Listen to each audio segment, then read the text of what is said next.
The Duel of the Twin Suns is without a doubt the most realistic lightsaber duel in all of Star Wars. The year is 2 BBY on the planet of Tatooine. The longtime rivalry of Maul and Obi-Wan Kenobi has finally come to an end. For 30 years to the day, these two men have harbored a feud with no equal. Maul's vendetta survived his own death, his own insanity, and the entirety of the Clone War, and has even extended into the reign of the Empire, all for it to culminate in one final standoff on a lonely world. No battles waging around them, no galactic scale significance, just two men on a quiet night in a lonely world, settling old wounds. However, the emotional meaning and narrative significance of this brief duel has been analyzed to death. Today, we are just talking about the duel itself, and how it is the most realistic display of a lightsaber duel that we may ever see, how it displays the immense character growth of Obi-Wan Kenobi as well as Darth Maul, but most importantly, how the Jedi Master has grown in his exile, and how his enemy has not. The brief 3-strike duel is one of the most shocking moments in the lore.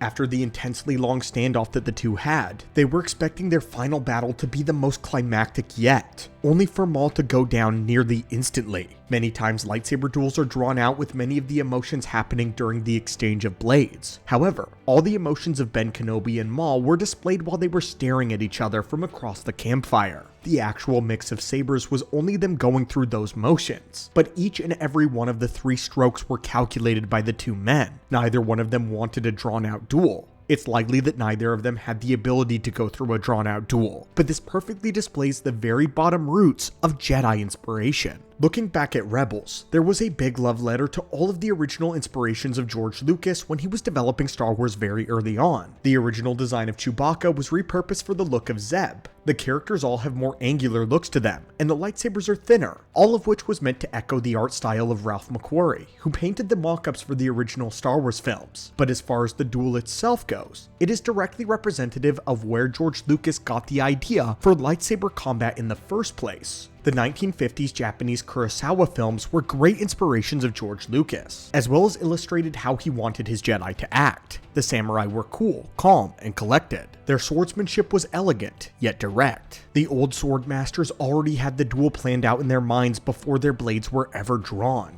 which was why many real-life kendo fights end so quickly in just a few simple-looking blows. The idea is exactly how Obi-Wan approached this duel. He planned out each and every step, feeling in the Force where Maul's mental state was, but we'll get into that in a moment. Kendo was the biggest basis for lightsaber combat, which was why the fight between Ben Kenobi and Vader on the Death Star looked slow and clunky by today's standards. But as the two prodded each other's defenses, it was meant to show caution and mastery on their parts, both attempting to land one good swing. The Ben vs. Maul duel on Tatooine is the refined version of this idea, perfectly melding what we know of lightsaber combat and what it has evolved into past its original incarnation. Some have criticized lightsaber combat before for not being as realistic as our world's swordplay is, but this is because lightsabers were not merely swords, and lightsaber combat was not just fighting. It was more of a dance. The aspect of the Force changes everything about how the Jedi and Sith approach combat. They can see things before they happen, so the fancy flourishes and supposedly useless acrobatics are all purposeful to throw off the foresight of their enemy. The Force adds all sorts of variables to lightsaber combat and how the fighters move. But what's so fascinating about the Twin Suns duel is that it is unlike any other lightsaber duel because Maul and Kenobi know each other far too well. It's important to understand that at this point, the two are rivals for decades. When they first met, they were in their 20s, but now they have repeatedly clashed for years, moving past their respective primes even.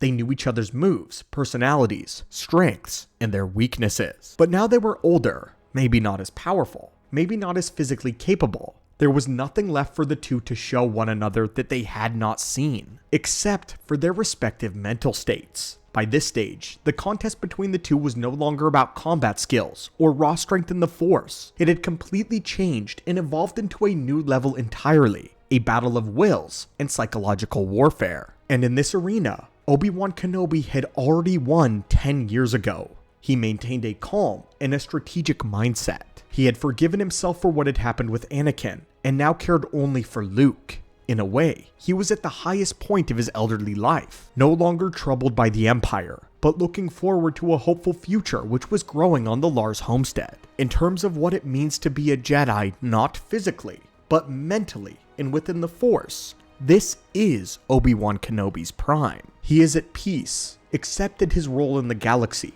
his faults. Maul, in stark contrast to this, is at his lowest point mentally and emotionally. He has failed to get revenge on his adversary during the Clone Wars, lost his mother, and any hope of strength with the Mandalorians because of Darth Sidious. He has lost Crimson Dawn, a criminal empire he worked so hard to build, failed to activate the Malachor superweapon, and has failed to train Ezra Bridger as a new apprentice. He now has absolutely nothing to show for his efforts, because his most hated enemy, Sidious, was thriving as the Emperor. He was in such a low point that when he found out that Obi-Wan was still alive, he could not stand for this, knowing that he could not complete even the task of killing one Jedi, his greatest rival. Still, the galaxy denied him of even this. No closure.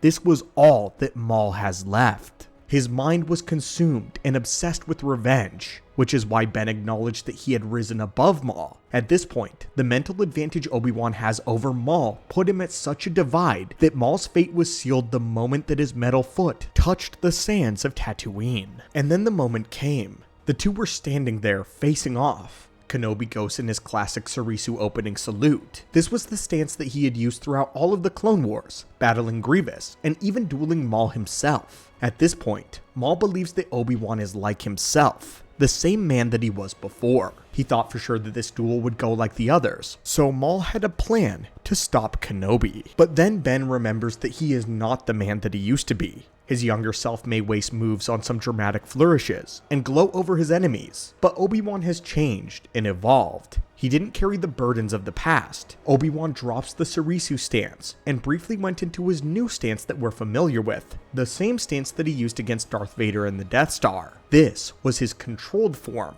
with the blade at the very center of his body. Obi-Wan's journey was complete, and now that he had focus, he decided to draw Maul in to his final trap. He set his stance to Qui-Gon Jinn's opening Ataru pose, as Maul recognizes this and what it meant. This meant that when his eyes slightly widened upon seeing this, Darth Maul's feet adjusted as he prepared to use the same move to kill Kenobi that he had once used on his master, bringing Obi-Wan's life to a disrespectful and a poetic end.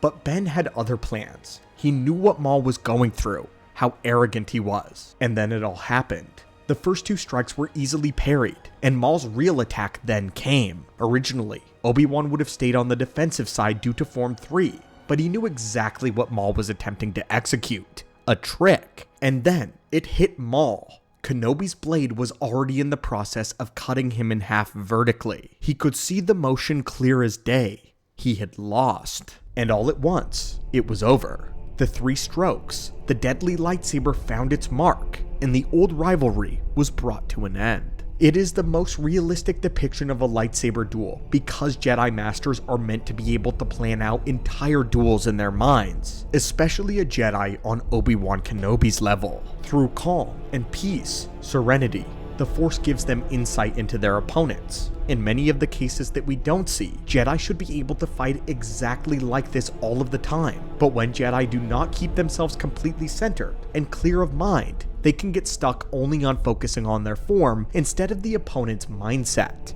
But here, Obi-Wan realized that skill and power meant nothing. It was all about the way that the two had known each other, and how they had to manipulate the knowledge for a swift victory. Each of them did this in different ways, but in the end, it was the Jedi Master who was triumphant. So tell us, what was your first reaction upon seeing this duel? It was certainly one that we have to go back and watch several times in order to pick up the dozens of subtleties that happened just before the 3 moves of the blade. It's fascinating and exhilarating to watch 2 experts of lightsaber combat go at it for an extended period of time, showing the finest that the Jedi and Sith have to offer.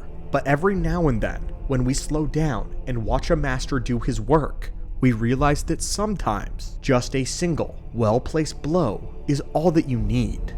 Battle wisdom and accuracy like this only comes around the most seasoned and experienced Jedi Masters. And for Obi-Wan Kenobi, who has been through an overabundance of duels and warfare, learning from his mistakes, fighting more powerful opponents, and coming out on top is simply a matter of meditation and strategy. This is the most realistic and one of the best duels in all of Star Wars. But now I want to hear what you have to say. Thank you for lending your time to the archives today, and as always, we hope to see you in the next holocron, and may the Force be with you.